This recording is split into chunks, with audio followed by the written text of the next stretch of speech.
Welcome back to the third season of our Miss Scarlet Summer. I'm Christina Zeiders. And I'm Tom Downing.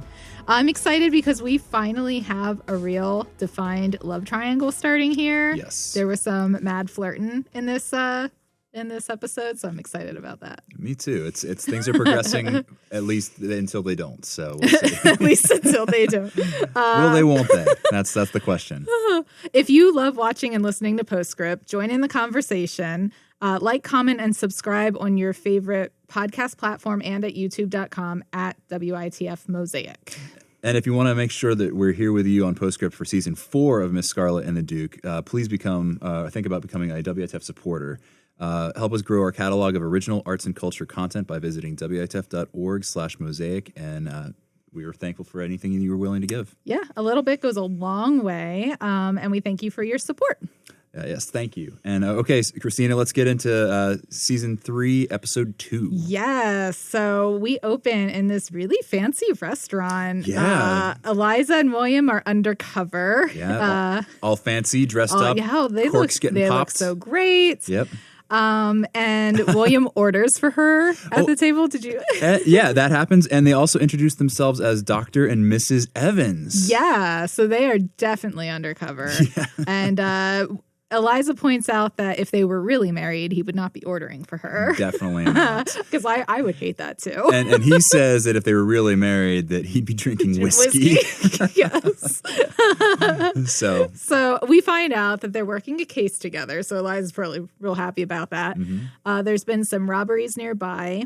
Yeah, thefts, break-ins. They're looking for suspicious activity. But Eliza's kind of like off in the distance. She spots Arabella Herbert. Yeah. Her childhood bully. Remember from season 1? There was a mention. Yes. That was a long... When I rewatched it, I was like, they are playing a long game here because I completely forgot that she was even mentioned. So Arabella's back. And she was the dreadful bully of Eliza's past. Like, just ruthlessly, Yeah. So in the first season, Eliza comes home from school all bloodied and cut up, and she's talking with her dad in one of the scenes. And it's Arabella that did that. So here she is. And she's completely distracting Eliza. Eliza is definitely not paying attention not listening. William. She shares how Arabella stole her shell necklace, which ties nicely to the theme of this episode, which is stolen jewelry. Yeah. And that she could always say the cruelest of things with the sweetest of smiles. Yeah, and we get a glimpse of that in a minute because Eliza just hopes she can dodge Arabella all night. Yeah. But of course, Arabella just shows up at the table. This show does this all the time. They set you up. It's like, we'll just try to keep out, and it's Eliza, Scarlet, is that you? It's like the timing is just perfect, as it's meant to be. Yeah. So Eliza, not skipping a beat, introduces William as her husband, but William Evans. So she's keeping their cover up. And so this is where Arabella introduces her signature style of bullying. She tells Eliza that she looks elegant, but her last memory of Eliza was her crawling out of a mud puddle like a ghastly swamp creature. And we also find out that Arabella Acaster, owns the restaurant. She does. She owns the restaurant. She's also a businesswoman herself. Yep. And she's not married because that's important to set up front because we're creating a love triangle here. Yes. She is widowed, and the restaurant used to be her husband's, but now she owns it. And she gives Eliza her address to catch up like they're old friends and suggests that William order the duck.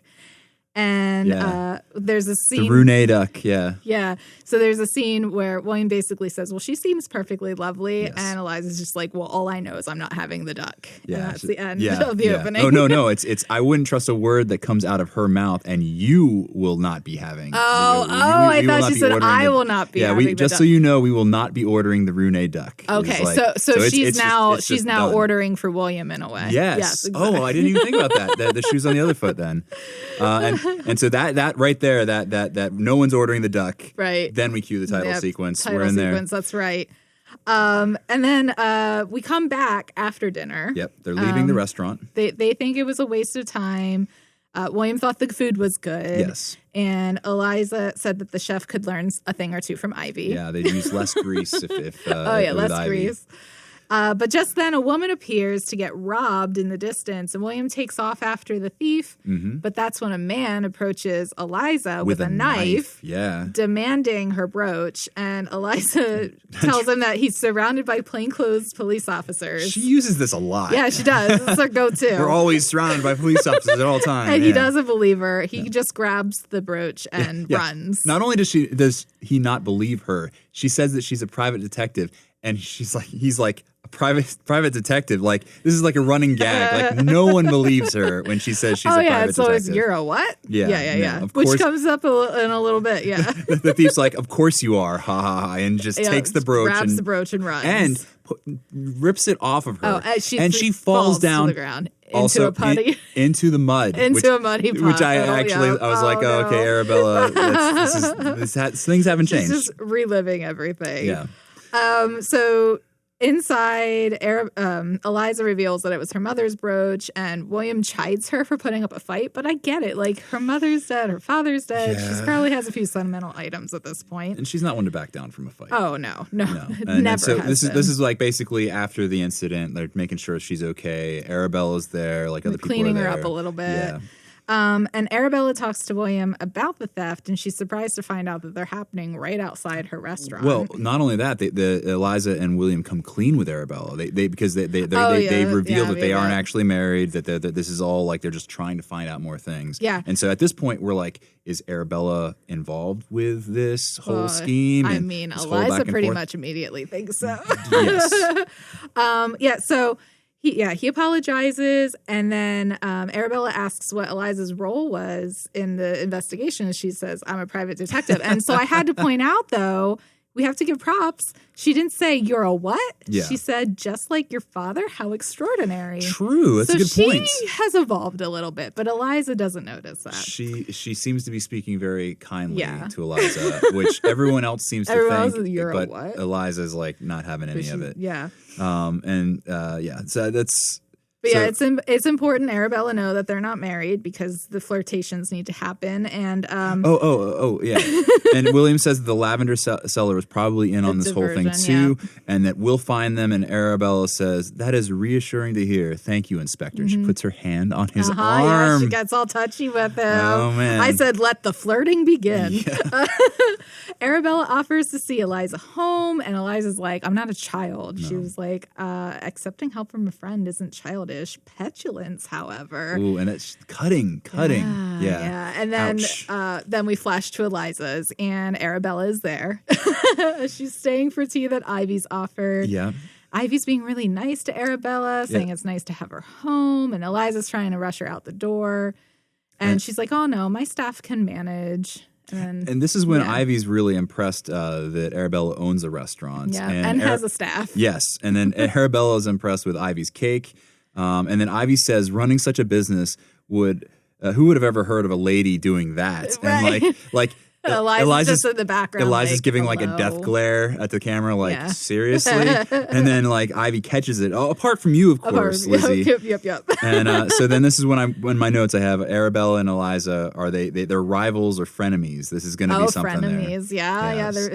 So Arabella shares that the restaurant's not her family business, that she inherited it, that her family were jewelers. Yes. And that's when Ivy goes, Oh, because she's put two and two together. This is Arabella. You're that was mean to Eliza growing up, and Ivy loves Eliza more than anything in this world. Yeah. So Ivy says, you're that Arabella. And I put in my notes, Ivy remembers everything. Literally everything. Yeah. And I think Arabella kind of senses the shift in the room, because this is when she's like, okay, well, I guess I'll go. Yeah.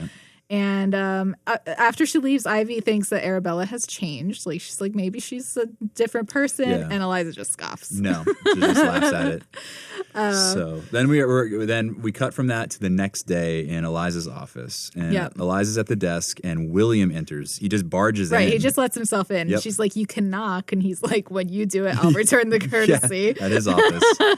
So William has found the kid, the one that was distracting them. The first theft. Yeah, with the lavender seller or whatever. So and that kid points them to the direction of this Hungarian man named Tibor. Yeah. Who was the thief? Who is the jewelry thief, yeah. And he has the address for the tavern that Tibor. I think you're right. Tibor, maybe. I'm not sure. Anyway. Frequents. Yeah. And so Eliza invites herself along to the retrieval trip. Obviously. Of course. Obviously. Outside the tavern, Eliza asks if they're going to be taking roles or just stating their business. Yep, and Fitzroy's there. William says, myself and Fitzroy will be playing the role of arresting officers, and you will play the role of eyewitness who waits outside. Yeah. And they leave her there. Which, surprisingly, she stays. She does, but I'm like, this isn't gonna last. She's kind of frustrated to stay in the carriage, and so Fitzroy relishes the prospect of using his boxing skills. Yeah, he's so excited. William says he likes to talk about it, and he could talk about it for hours. Yeah. So William just reminds her to wait in the carriage, and Eliza glares. And so we cut to inside the tavern, and William asks the barkeep about Tibor, and Tibor overhears. Yeah, you see this guy in the foreground because they're in the background and looks real shady. He hears his name, he puts on his hat, and then he just walks out. Yep. And so cuts outside, and Eliza sees him, recognizes him. Yep. And then she brains him with the carriage door. She smashes the carriage door right into him. So meanwhile, William and Fitzroy are inside. They have no idea. Right. So Eliza's taking care of everything. Right. They come outside. They come outside. And while they're arresting Tibor, Fitzroy finds a card in his pocket that says, Lady Blue Dress Spilla. And they turn the card around, and it literally has Arabella's name on the card. Yeah, and William thinks this is the tip off to the thief as to what to do. Right. They don't know who this Spilla is. So we cut to Eliza definitely thinks Arabella's involved. William 100%, doesn't. Yep. William says she would have to be pretty stupid to use her own business card as a tip-off, which is a good point. I mean, that's a good point. Or is it so stupid that it's just like, who would ever do that? And you'd never suspect them. Yeah, it's wheels within wheels, maybe. But yeah, so Eliza speculates that Spilla is not a person or something. It's something else. And William says your involvement in this case is a conflict of interest. Yeah, he basically tells her to stay out. Yeah. But we know that that's not how Eliza rolls. It's not going to happen. So at her office, Yep. She starts looking for the word Spilla in all of these translation dictionaries. Yes. So first she starts with Hungarian because Tibor is Hungarian, Yep. But she doesn't find anything there. Then she moves on to the Spanish dictionary and doesn't come up with anything. Then Italian, and she finds that Spilla means brooch. So it's specifically as to what to steal. It was her brooch on her coat. So we have that information, and we cut back to Scotland Yard. Tibor has a tattoo. He's claiming he knows nothing about a brooch. Yeah. And William thinks he knows more, and he notices the tattoo on his arm, and it links him to Vax prison in Budapest. Yes.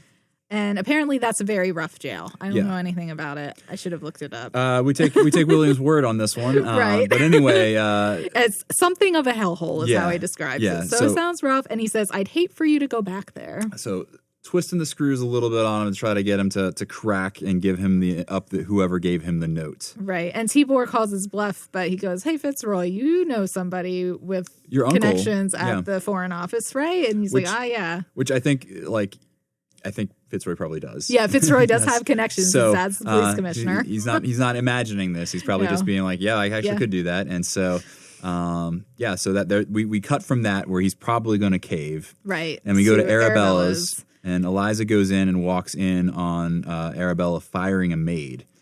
Yes, Grace, because she's not upholding the standards needed at the restaurant. Eliza pretends that she's there to thank Arabella for seeing her home, but obviously she's come at a bad time. Arabella pretends that Eliza has not come at a bad time. Yeah.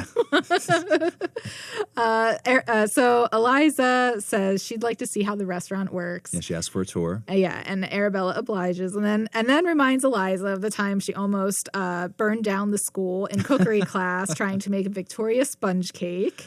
Pointing out the inadequacies that Eliza there has. We go. With hello, cooking. friend. Yes, remember when you almost burned down the school? Ha, ha, ha. And Eliza inquires whether Arabella has any Italian employees, and this is when they're actually in Arabella's office, and they comment on how big it is compared to to everything else. Eliza's office, the one that her father worked out of. Yep. Yeah. And so Arabella says that she has a Italian employees. She had a chef, and then the waiter.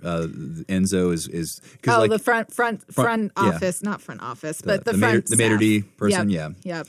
And from Naples, but they're interrupted by William. Yep, William and Fitzroy arrive. And I think it's also important to mention that Arabella was also talking about how she's looking to expand the business because that kind of comes into play a little bit later too. True. And there's a lot of parallels between like Arabella trying to get her business bigger and also Eliza there's struggling to get her business bigger. They have similar struggles. Yeah. They do. They could be friends. Again, the whole rivals / frenemies. Yeah. Okay.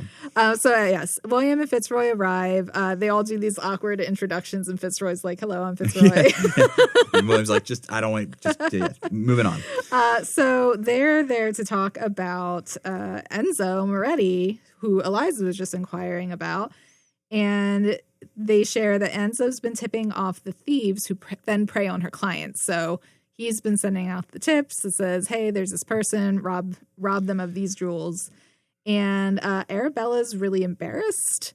She appears to be. Yeah. At this point, we don't know whether she's in on it, and William just has basically given her a lot of information that they're like in the thing. But later, when she asks about like what his next moves are, I was like, you just tell her. just lay it all out there for a potential suspect. Yeah. So she doesn't have Enzo's address because he's only been there a few weeks. I don't know if this was standard practice or not. So William asks to speak to the rest of her staff. And Eliza offers to stay to help interview the staff, but she's sent away. She asks if she can, and William just looks at her and says, take a wild guess as to whether you're going to do that. So it's no. So Eliza leaves. But as she's leaving, Grace is also leaving, and she drops a glove, the one that was just fired. Mm-hmm. And Eliza offers to buy her a tea, and she says, "How about something stronger?" Yeah, no, tea's not really Grace's drink of choice. So they walk out. No one on the staff has an address for Enzo. Arabella doesn't know where he might be, and so this is when Arabella asks William, like, "What's your next move?" And he says, "Everything: combing the black market." Pressuring people for information. She asks what Eliza's role will be. And they also flirt a little bit here. Yeah, they do. Like, there's the whole Mrs. Acaster, for Arabella's last name, and she's like, Arabella, please. Arabella, just call me Arabella. So let's get familiar here. Yeah.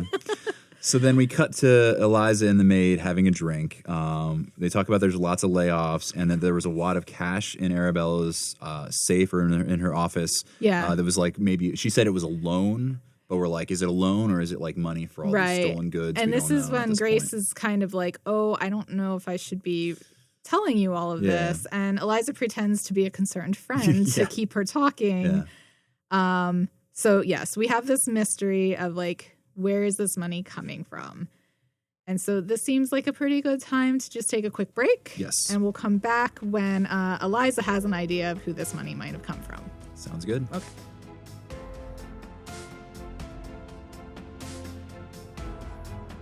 Welcome back. We just left off with Eliza and she just finished talking to Grace. Yep. And so we cut back to Eliza at her house, and the woman doesn't know Eliza. Oh, so she's at a house. We find out that it is Arabella's mother's house. But yes, she's at a house. We don't know that yet. And she's there. She's pretending she's calling on Arabella. Her mother answers and says that her daughter is working with like this just look of absolute disdain on her face. And we find out that that's where Arabella lives. She lives with her mother. So she moved in with her mother after her husband died. And Eliza pretends like she's like, you can come back later. But Eliza pretends that she has no other time to call, that she's very busy. She was hoping to meet up with her before she met her husband for dinner, with him being like a parliament member and all. She name drops, she makes up her backstory to make her sound more important and more like this is more of a pressing matter. She should stay. And so suddenly Arabella's mother just switches gears because she's very concerned about status. Offer a half hour. Yeah. And she sits down with Eliza. Eliza compliments Arabella's home, and this is how we find out that it's actually her mother's home. Mm-hmm. And her mother does not want to talk about Arabella's dead husband. No. Her husband, Arabella's husband, left Arabella with significant debts, and Eliza learns that Arabella's mother is not giving Arabella any loans. No, she refuses to help. And so Arabella went out to the banks for a loan. Quote, can you imagine? Quote every bank in London for for the loan. And then I like, wow, that sounds it's a just lot like that montage of no's. Yeah, all those no's. And Eliza says, she applied for a loan? A woman? She's like so fake aghast for the whole thing. And Arabella's mother mentions that Arabella's father would turn in his grave. Yeah, can you imagine? Oh my gosh, a woman that trying would do to someone's alone, family's that status. So we flash to a dirty part of London. Yeah. Arabella, so Eliza's in this, and she sees Arabella meeting a woman on the street, and it's the woman who had initially been the lavender, quote unquote robbed. It's the lavender seller who got yanked by the kid, and it's the distraction. Yeah, it was the distraction. So Eliza spots the constable, and she gets them to take a message to William because Eliza's like, something is fishy here. And she says to the constable that I'm a private detective. Oh, right. And the constable's like, you're a what? Yep. So it's a running joke. No one believes Eliza. No one believes she's a private detective except Arabella. Yeah. So yeah. And then so apparently that works because we cut to when William arrives on the scene in the carriage, and William and Eliza go to where Arabella went. With a little bit of back and forth because William just wants to go by himself. Right. William just wants her to tell him where he saw Arabella and the woman go. Eliza's just like, I will show you. Yeah, she's coming along. And so, it's because Eliza still believes Arabella is involved in the actual thefts. Yes. And she's in debt. She's speaking with a thief. Like William, just like so many things, so many reasons to do this, but no evidence yet. Right. So Eliza leads William inside, where they find Arabella feeding the poor. It's a soup kitchen. Soup kitchen for the less fortunate. Arabella is ladling out soup, helping folks. And she's like, awful. A terrible, terrible, terrible thing. So they talk to Arabella, and she says, I was completely unaware of the woman's role in like her theft. Arabella has completely reasonable answers to all of the questions. Right. She's just trying to help out and also look good because it looks good for the in the community to be helping to feed people. Yeah. But Arabella, and it's the leftover food. It's the food. Oh, it's the leftover food. It's the food from Arabella's restaurant that actually gets used. That wouldn't get thrown away. Yeah. And Arabella drops or says that Eliza and her are friends, and Eliza says, she thought they were friends. Yeah, yeah. And Eliza chuckles. Yeah. And I'm like, who's the mean girl now, though? Yeah. Like, they both this were is the a little mean girl, cringe. really, in this situation. Yeah. So Arabella's playing the role of humiliated victim, and Eliza calls Arabella's character into question based on how she acted as a child. Arabella asks to leave because she's embarrassed. There's no reason for her to be answering these questions. And she leaves. William tells Eliza that there's no evidence that Arabella's involved, that he's letting her childhood color the investigation. And at this point, Eliza does look a little bit embarrassed and ashamed. Your grudges against Arabella are clouding your judgment. Yeah. And that hits home. And there's like a pause moment where Eliza's just like taking stock of exactly why she's doing what she's doing. Mm-hmm. Is she in the right? Is it her bias? Yeah. It's her bias. Yeah, she's realized, she's putting some things together, and she's having a moment where it's a rough moment when you realize you're wrong. It's like, a hard pill to swallow. Yeah. Especially when you're Eliza. Yeah. Yeah, not in her nature. So then we cut back to Eliza's home. It's nighttime, and Eliza is making Ivy a cake. She's trying to bake a cake. Well, she made it. It's just real burnt. It's not good. No. Ivy asks, "What's wrong?" Because it's weird. What is happening here? It's not a natural thing to see Eliza be baking. So so this is when Eliza confesses that she's made a fool of herself. Yeah. She's embarrassed, and she's let her personal feelings about Arabella interfere with her work, and her father would have never done such a thing because she wants to be like her father. Yeah, and this is a really touching moment. I thought between Eliza and Ivy, it's really, really sweet. And Eliza says, "I never fitted in," and Ivy's like, "You're your own person, and I'm glad for it." And I was like, "Oh, So Eliza's confessing that she was no angel either, and Ivy's like, "Well, I can't argue with that." No. But yeah, she's like, "Unlike them, you're your own person, and I'm glad for it." Now, as your father would say, "No tears, or there will be no supper." Yeah. You always say that, and there always is. So I'm like, another throwback to season 1. Yep. And so Eliza's crying, and then I'm crying. Because it's like, this is so good. So Eliza reluctantly feels that she has to apologize to Arabella. And also Ivy asks what she was trying to make. And it's Victoria sponge cake, which is what she was trying to make in the cookery class when she almost burned down the school. So yeah. The pullback from the earlier in the episode. Yeah. Yep. My gosh. So we flash then to Arabella's, and Eliza's there to apologize. The front staff let Eliza wait in Arabella's office, which is like, first mistake. Will Eliza snoop? I mean, it's in her nature, and there is a safe. Love it. And she likes picking locks. She's like, nope, you're here to apologize. She fights it. She's like talking to herself. She fights it out loud. She's like, no, we're not doing that. But it's too much. It's too strong. So she goes over and she picks the lock because it's fun. And she finds a whole bunch of jewelry inside. Yeah, there's pearls in there. She finds the ring, like a ring that's there. Ring, and a pawnbroker receipt. Yeah. And so she's like, oh my gosh. The evidence. And simultaneously, Arabella comes in and she's on her way to her office. The office. Yes, the front staff is like, hey, Eliza's waiting for you in your office. And you're like, there's no way that Eliza's going to be able to get that closed and get out of there. She's going to get caught. And she's gone. No. Arabella opens the door and there's an empty room and the safe is shut. I don't know how she makes these escapes. I don't know. That's good. It's maybe there is more of a time shift there. It's just in the edit. But Arabella's smile, she's expecting to see Eliza, kind of dwindles a little bit. Turns a little bit confused. Yeah. So then we cut from there to Scotland Yard. William is not happy with his lunch. No. He has like this meat pastry. It's like gray inside. He's not sure if it's animal at all. Yeah. And he's trying to like pawn it off on Fitzroy. Fitzroy declines. Because he's in training. Oh, so he has to eat a lot of meat and very little fat. Yeah, too much and fat. And pastry has far too much fat in it. But then we find out he does, after he goes through that and declines, he says that Enzo's Italian uncle's shop is back in use.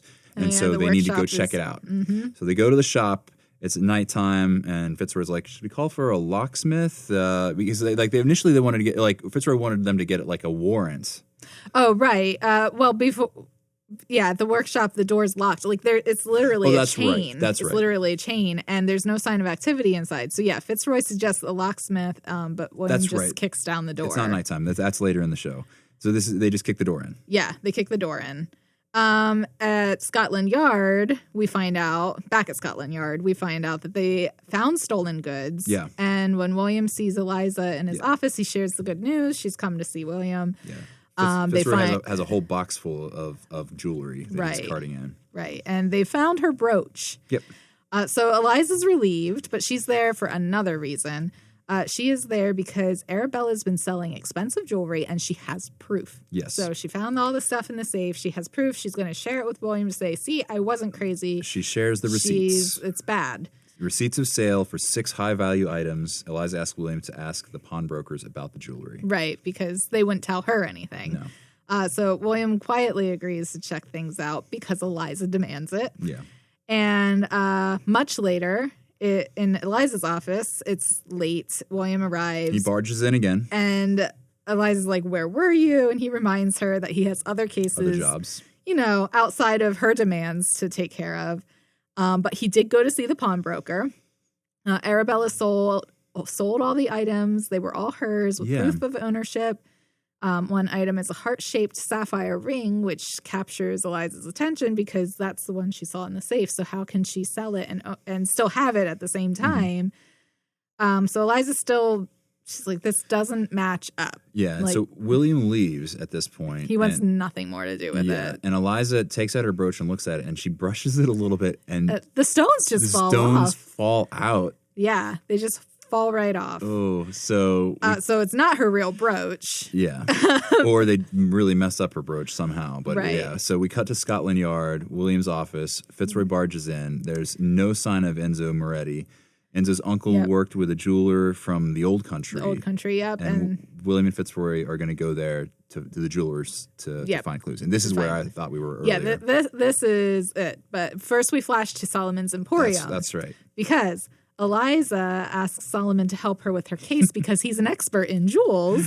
And he plays the whole old, oh, my eyes are failing, oh, my body shtick. And like Solomon, like after getting called out, Solomon stands up and very clearly says, how can I help you? After she agrees she offers to buy something from his shop, 2 items from his shop. 2 somethings, yeah. So we also find out that Solomon is one of the richest men in Canning Town, which I'm like, maybe this information will be important one day. Yes, file that away for later use. So she hands him her brooch, and he looks at it, and I don't know why he's like, well, if you ignore it's pretty good fake if you ignore that the mounting is really bad, and that the stones are falling off. Yeah. But he says the rubies are Murano glass. Yeah, they're not rubies. They're not real rubies, and the jewelry is a fake. Yep. So then we cut to where I thought we were earlier, which is we cut to William and Fitzroy at the jeweler's at nighttime, and it's locked. There's a chain. Yeah. But this is when they go to leave, and Fitzroy spots Eliza's brooch in the window because he's turning out to be a very good detective. He's learning a lot. Yeah. Growing as an individual. Sir, is that not the brooch you returned to Miss Scarlet? And Williams asks him to go back to Scotland Yard and bring the bolt cutters. Right. And this is when Fitzroy's like, don't we need a search warrant? And then Williams like, do you hear that? And there's like nothing. the lady screaming for help from behind the door? Fitzroy pauses for a second and he's like, I see, very good. And then he's off to goes to get the bolt cutters. At Arabella's, Eliza is back to talk to Arabella because she knows Arabella's up to something. Yeah. And she's having fakes of her jewelry made to sell. And she threatens to have this whole conversation in front of her guests because Arabella is working the floor at her restaurant. Yeah. So Eliza agrees to go wait in her office because Arabella says, I'm already struggling to keep business afloat. Surely you can understand that. She's trying to socialize a little bit, but she will talk to Eliza in just a moment. But when Eliza's on her way to the office, she bumps into Grace, the maid that was fired. And she's holding a large sack of her things that she left behind, quote unquote. Yeah. And Eliza asks what's in the bag. Not only she demands what's in the bag, and like it pops open, and there is it's full of stolen goods. Yep. So then we cut back to William and Fitzroy at the jeweler's. They've gotten the bolt cutter. They're inside. And William's holding Eliza's brooch, the real one. Yep. And Fitzroy talks about Murano. Enzo and his uncle were from Murano, Italy, and it's famed for its glass used to replicate gemstones. Right. And then they theorize that you could show the customer the real piece and then swap it. The fake. Yep. So they can sell the same piece of jewelry over and over and over and over again. So then we cut back to Arabella's. Yep. And Eliza is asking Grace what her plans were. So we find out Enzo told Grace to steal the jewelry, that he was scared, he was in trouble, he needed her help, he had to get away.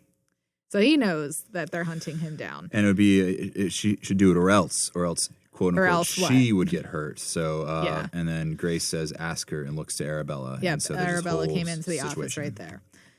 And then we flash to Arabella's childhood home with her mother. William and Fitzroy arrive to talk to Arabella, but she's not home. She's working. And Mrs. Herbert answers the door. That's Arabella's mother. Her mom tries to send them away, but she goes back inside, and Enzo's there, and he's holding a knife to the maid's throat. Yeah, this is Mrs. Herbert's maid. Yeah. So I guess it might be a friend of Grace, which is one of the reasons why there was there's a connection. Yeah. And then he puts the knife to Arabella's mother's throat and says, well, what did you tell them? What did he say to you? William is outside. And William just walks around the corner. I told her to leave the door open. And just punches him. Oh, my gosh. A right hook. Yeah, Fitzroy notices. And excellent choice, sir. Knocks Enzo right out. He's completely unconscious. It's a good punch. Yeah, it was solid. Arabella arrives with Eliza, and William there too. Thanks Eliza for the tip-off. So she did do the right thing. Yes. Finally. So then we cut to Scotland Yard. Arabella tells all to William and Eliza. Yep. So Enzo found Arabella upset about the state of her business, and he suggested that she sell her jewelry, the real jewelry, for money. And she was upset because she wanted to look like the customer she was serving. And but she had to save her business. So eventually she She did it. She sold her real jewelry. She got the fakes so she could still wear them. She could still wear the fakes so she could maintain her status. Right. And she didn't want her mother to have the justification that she could not survive on her own because her mother wants her to fail. Enzo told her that his uncle could make the replicas so good that no one would know the difference. So there's actually two plots here. There's the up on the above board with Arabella just trying to trick people to maintain appearances, right, and pay for the business. Yeah, and then there's the thefts and everything which are happening separate. So Arabella isn't really she's not actually connected with the thefts.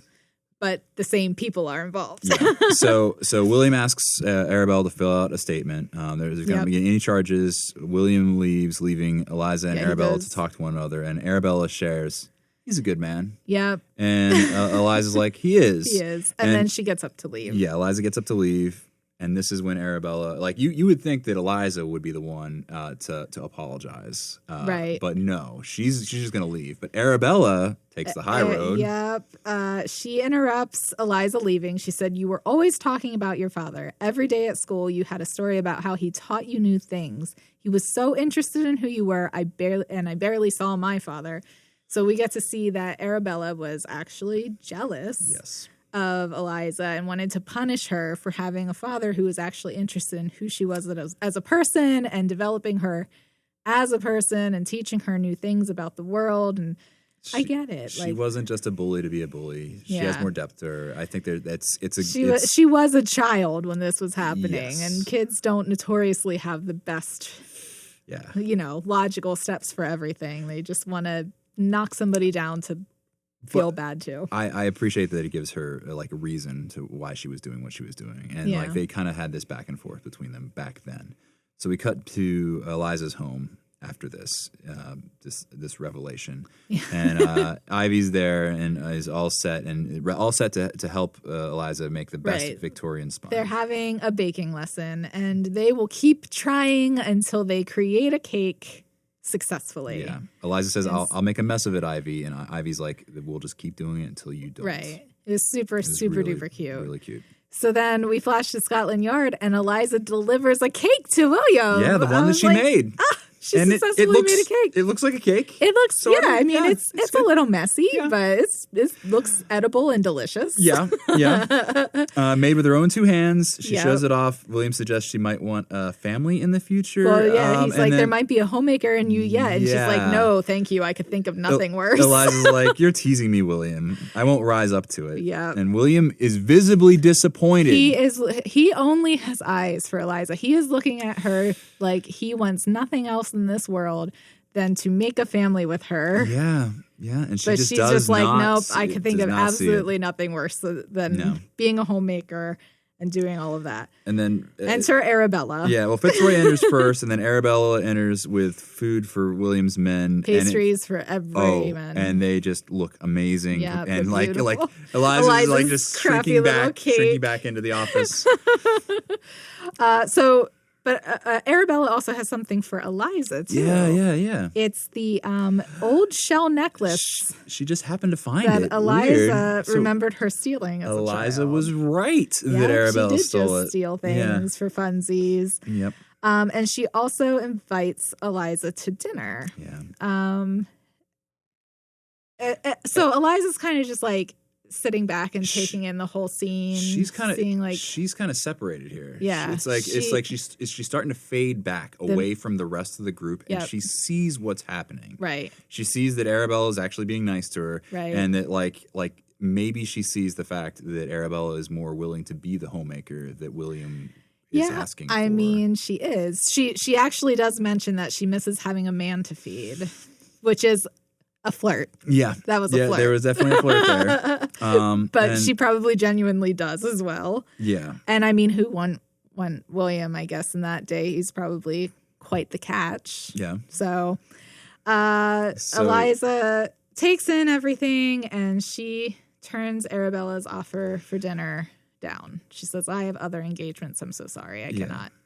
And then I think the last line was Arabella talking to William about like the food, and she says, "Oh, I think you'll love it." And that's kind of like the moment where Eliza is really getting pushed out, and she just hears Arabella say, "I think you'll love it," and that's the end of the episode. Yep. Yeah. Oh, it's a love triangle. I don't like Arabella, but but she seems like a nice. She seems like she's grown at this point. You have to let some bygones be bygones. When you're a kid, you're a mess. You don't know how to handle situations. And like Eliza said, she was no angel either. It's true. She acted out so that they would make fun of her for being a troublemaker rather than who she was. So. Yeah. She didn't handle it perfect either, but yes, when we have a real love triangle, we'll see. Arabella's definitely caught William's eye. Yeah, and she's beautiful. I'm curious as to how the rest of the season will go, since I do not have any idea yet. I haven't watched the extra episodes. You have, so you might know a little bit more. Where we're going. And I won't say anything else. That's okay. But I'm looking forward to seeing how things maybe develop. So we'll see. This season's really interesting because it does venture away from the love story more often than other ones, like the previous 2 seasons did. Okay. So it's not all about the love triangle. They just kind of dip into it occasionally. Yeah, they just dip into it here and there. It's really interesting. Okay. So it's more about the mystery and trying to figure out the convoluted plot line and who did what and where. There's some that are just really whodunits. Yeah, and it's really fun. So I'm looking forward to it. Well, thanks again for listening and watching Postscript. Yep, you can find us at witf.org/mosaic, and we greatly appreciate any gifts of support you might be willing to give to WITF. Yes, and we can't wait to hear your thoughts on this season. So email us at ps@witf.org, or you can comment on this week's short on Instagram at WITFORG. And we hope to see you for episode 3 of season. See you next week. Yeah.